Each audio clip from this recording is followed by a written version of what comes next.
If there's one single piece of discourse about video games online that drives me up the wall, it's the console wars. I've never understood them. I don't know why people constantly feel the need, and I do mean constantly because these people make this their entire personality online.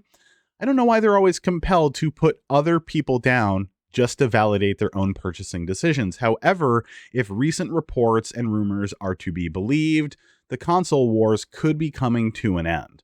Now, the first piece of news that people are pointing to in order to support this is the fact that Hi-Fi Rush, which was shadow dropped as an Xbox exclusive last year, has recently been rated in Australia for release on the Nintendo Switch.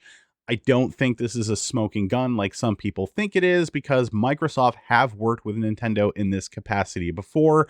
That's how the Ori games came to the Nintendo Switch. The next more surprising report is that allegedly Sea of Thieves could be coming to PlayStation and potentially Nintendo in the not too distant future. Even so, this isn't super surprising, right? Like, if you want to milk as much of the game as you can out of the gate, you can do that and eventually later on bring it to other platforms. Sea of Thieves is a 5-year-old game at this point, and it's probably their leading live service game that they have under their first party umbrella, not including anything that Bethesda or Activision Blizzard does. And the biggest rumor of them all, and this is strictly rumor, is that Xbox are going to be pivoting to become a third-party studio. This really isn't that surprising. All you really have to do is consider their history with the Xbox One and beyond, as well as some things that have either been said as rumor or even factually stated by Xbox leadership in 2023, and you can kind of see the writing on the wall. As far as Xbox's history is concerned, prior to the launch of the Xbox One, you had Don Matrick standing up on a stage basically saying, yeah, so we've got this machine. It looks like a big old clunky 1980s VCR. And we're going to make this not just a video game machine, but we're also going to make this your set-top cable box, because that's what you want, right? You don't want just a dedicated video gaming machine, but you want an all-in-one device for your living room, right? So we're going to do that. So unfortunately, the gaming hardware, it's not going to be quite up to where it could be. And oh yeah, you know that useless peripheral from the Xbox 360 that nobody liked, the Kinect? Well, we're going to tether a new one to the Xbox One. You're not going to have an option to buy that machine without the Kinect. And you can get all of this for the sweet price of just $500. And oh yeah, physical copies of video games, by the way, we're going to put some DRM on those discs. So that way you're going to have pretty much an impossible time being able to trade them with friends or sell them back to GameStop.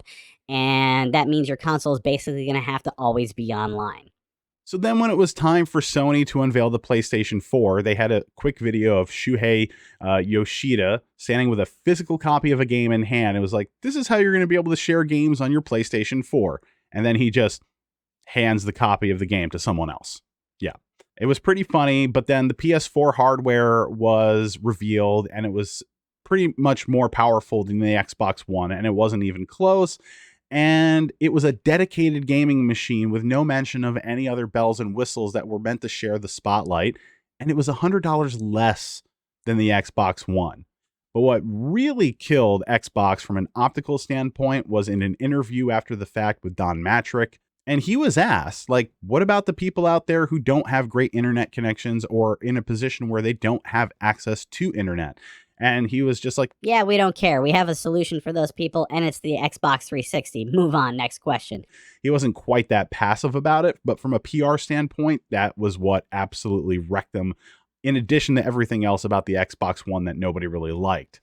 So Microsoft were in a position ever since to try and play catch up somehow, and they did that the only way they knew how. Well, first they got rid of Don Matrick, and eventually Phil Spencer took his place. But after that, after Phil Spencer came in, the only way that they could try and compete anymore is to gain goodwill from gamers again, and they had to earn that goodwill, and they've done it by doing three things. Number one, backwards compatibility. It was something that Sony to this day still really has not excelled at doing, but Microsoft was like, yeah, so on your Xbox One, you want to play Xbox 360 games? A lot of those games are going to be available either to purchase digitally on our storefront, but if you still have your discs lying around, that'll work too. They even took it a step further and put original Xbox games into their backwards compatibility program. And across the board, there were performance improvements for all of these games. It's pretty fantastic. The next thing that Microsoft did was really campaign to have crossplay be the norm across all platforms and devices everywhere.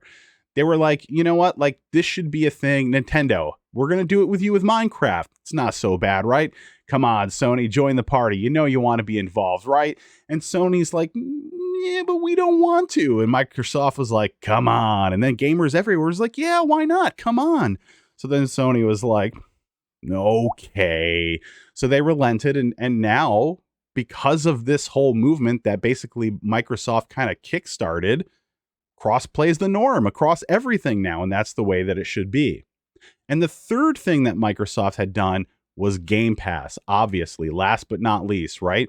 Game Pass is a great way to get people into a platform and to be like, you know what? You don't have to spend $60 or $70 on a video game just to enjoy gaming. If you want to buy the hardware and then spend just a small monthly fee in order to have access to an entire library of games, to basically our Netflix of video games, that's all you have to do. And that was a huge hit with gamers everywhere. But where did that get Microsoft? Did they really gain that much ground after doing all those wonderful things and gaining so much goodwill from gamers again? No. This generation, Sony are still outselling hardware compared to Xbox 3-1.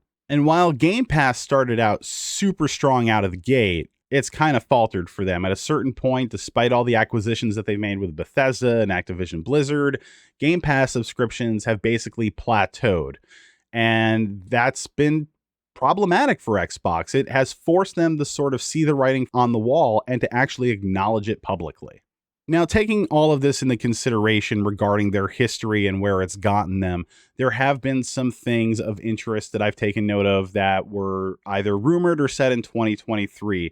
And I believe somewhere in mid-2023, there was a rumor circulating that if Microsoft didn't gain more in hardware share or get more people involved with Game Pass subscriptions by 2027 or so, they were probably going to exit the hardware market.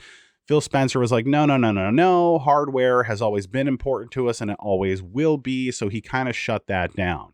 In November of 2023, Tim Stewart had said, what you're going to hear from us more and more is a bit of a change of strategy. And again, I'm not announcing anything broadly here. Our mission is to bring first-party experiences, our subscription services, to any screen that can play a game. That means smart TV, that means mobile devices, that means what we would have called competition in the past, like PlayStation and Nintendo. And then Phil Spencer said, the thing that I want to be focused on is how do we continue to innovate for people who've made the commitment to our hardware platform, and how do we continue to make sure that they feel great about their investment in what we've built? I want us to continue to innovate so people on our console feel like we're making investments in console that matches their commitment that they're making to us. And also in like March of 2023, Phil Spencer just openly acknowledged that they basically lost the console war at that point. He's like, this idea that if we just put out like a few absolute fire games onto the market, there's going to be some dramatic shift. That's just not going to happen. It's not going to happen. We lost the worst console generation that there was to lose in the Xbox One. And what he meant by that is that generation between the Xbox One and the PlayStation 4, that was really the first generation that people started to transition away from physical copies of games and started to cultivate a digital library of games. And if you spent an entire generation and then some cultivating a digital library on a single platform, are you really likely to jump ship from that platform just to go to another one just because it's got a few good games? No. And Phil Spencer and Microsoft and everyone at Xbox, they see that, they know that. So yeah, I think overall this potential move for them to pivot into a third party sort of a deal, it makes a lot of sense and a lot of business sense as well. Why are you just going to continue to waste all this time and money trying to build an audience that's like 1/3 of what Sony has when it's clearly not working and it's not going to work? They've done everything that they've made the best effort possible, and it's just not really getting them anywhere. So I'm going to lowball numbers here just for the sake of ease for the conversation. But like, you know, let's say if you have 20 million consoles sold as the Xbox brand this generation compared to Sony's 60, the numbers for both of them right now are higher, I believe. Why would you just continue to keep banging your head against the wall to service those 20 million people when you could potentially reach an audience of 80 million people by expanding out into other areas? Like, how much more money could Starfield had made if it was available on the PlayStation 5 on day one? But while it makes a whole lot of business sense, I'm really concerned about Microsoft eventually basically just like throwing up their arms and being like, yeah, we're just going to take a back seat in all of this. Like, they're still going to be present, obviously, right? Like, I think part of their plan is that they're going to want Game Pass to be available on everything. And if we're to believe certain rumors out there, what they're basically going to do is over the next handful of years, they're going to work on releasing ports of their exclusives to all platforms. And then eventually the plan is to have all of their first party titles day one available across everything, which would effectively make them third party. But then that means that they're not really there to provide competition anymore. They're still in the game and they're still selling games and they're still making money. After all, they did spend over $60 billion to acquire Activision Blizzard. They're obviously still going to be in the game in some capacity, but to what end? I don't know, but it's going to basically signal to Sony like, yeah, you guys are the front runners. What we're going to do isn't going to matter. Go ahead and do your thing. And that's a bummer because without that competition kind of being so fierce, even though Sony were clearly in the lead, Microsoft still held Sony's feet to the fire for some things. Like I said about backwards compatibility, while they're not quite there yet, Sony have been making more strides to try to and bring some of their older games to newer gamers, right? Obviously, crossplay was a big win because of Microsoft's influence. And while Sony doesn't really offer as good of a subscription service as Game Pass to their fans, the only reason really why they've beefed that up, I feel, is because of the pressure that Game Pass has put on them as a company. But moving forward now, we already know that there are some plans to kind of do some devious things. Like with Spider-Man 3, they're going to be splitting that up. Well, allegedly, the documents that were leaked from Insomniac Games said that they're going to be splitting Spider-Man 3 up into Part 1 and Part 2 and releasing them just a year apart and for $50 each. Which means if you want to play all of Spider-Man 3, you're not going to spend $70 anymore. You're going to spend $100. I mean, if that's the kind of direction that Sony's looking to go to try and extrapolate more money from everyone by clinging to such scummy business methods, then there's nothing to stop them now. There's nobody to hold their feet to the fire anymore. And that does concern me. But I do want to say, again, this is all rumor. Don't believe everything that you read on the internet, of course. This could all turn out to be unsubstantiated, but it does kind of make a lot of sense. They probably want to honor some contracts and then just move on from there. The future of gaming is looking very weird, and in many respects, it's looking very concerning. I'm sure that PlayStation fans out there are probably, rubbing their hands together and like, yeah, they're going to concede. It's going to be over. PlayStation wins, baby. And I get it. I have nothing against PlayStation. I love my PlayStation 5. I'm platform agnostic. I have a bit of everything, right? And in a way, it's kind of interesting to be at a point in video gaming history where we're going to see one of the main competitors sort of take a step back. But again, it's a bit concerning. If you're interested in this sort of news and talking about this sort of stuff that's happening in the video game industry, I'm on Twitch live every Monday, Wednesday, and Friday at 8 p.m. Eastern Standard Time. But if not, you could always stay tuned right here on this channel for videos like this. I'm aiming to have something like this posted every single Monday. So keep an eye out for that. And be sure to like the video, subscribe, and hit the bell for notifications. I'll see you all next time.